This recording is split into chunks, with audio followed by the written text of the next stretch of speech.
Om Swastiastu. Perkenalkan, nama saya Putu Suryawan dengan NIM 22110312. Di sini saya akan memenuhi tugas UAS dari mata pembelajaran pengembangan IPS SD.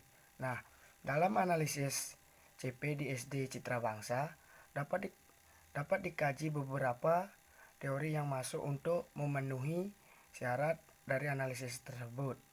Nah, setelah saya baca dari cerita SD Citra Bangsa itu, yang pertama itu nilai-nilai yang berada dalam Pancasila. Yang pertama itu, siswa diajak untuk menerapkan nilai-nilai Pancasila dalam kehidupan sehari-hari untuk meliputi kegiatan yang nyata. Nah, untuk itu, proyek yang digunakan adalah pengembangan dimensi profil pelajar Pancasila. Dalam dimensi itu yang terbentuk dalam pendidikan karakter yang cukup signifikan. Nah, melibatkan masyarakat untuk sekitar di sekolah dasar. Misalnya siswa melakukan kampanye ke masyarakat kegiatan tersebut. Nah, yang kedua itu bagaimana proyek ini diterapkan nilai-nilai Pancasila. Nah, berikan contohnya yang nyata dari proyek tersebut.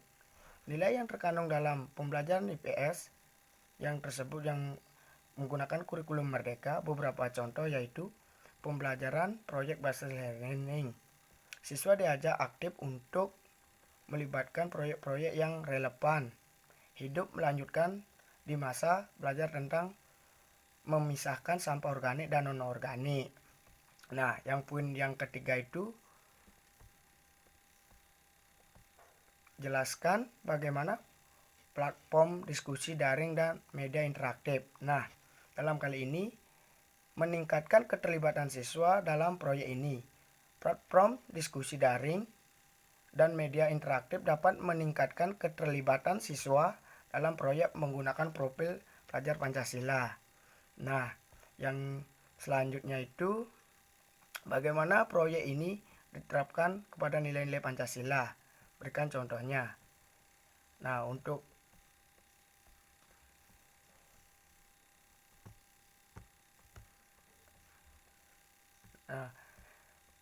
jelaskan bagaimana diskusi itu bisa terjadi.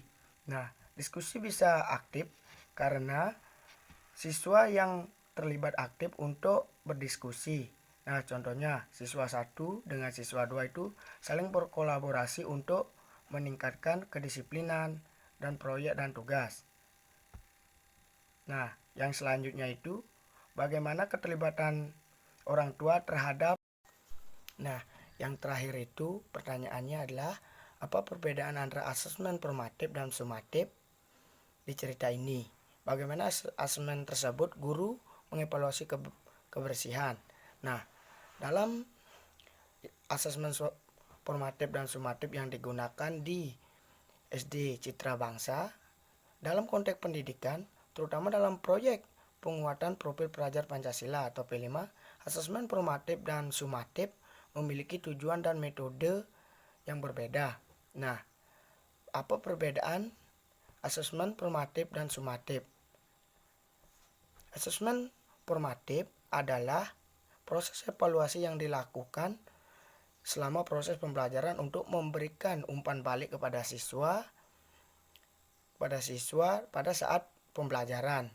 Nah, contohnya asesmen formatif yang dapat yaitu berupa kuis, diskusi kelas, pengamatan, dan refleksi. Nah, sedangkan asesmen sumatif adalah evaluasi yang dilakukan setelah pembelajaran. Selain itu menilai bagaimana siswa bisa menjawab pertanyaan yang guru berikan. Nah, untuk itu pada pembelajaran sumatif juga dikembangkan beberapa pertanyaan maupun pertanyaan secara lisan maupun pertanyaan tertulis.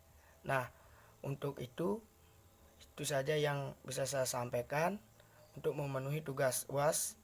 Saya tutup dengan para Santi. Om Santi Santi Santi Om.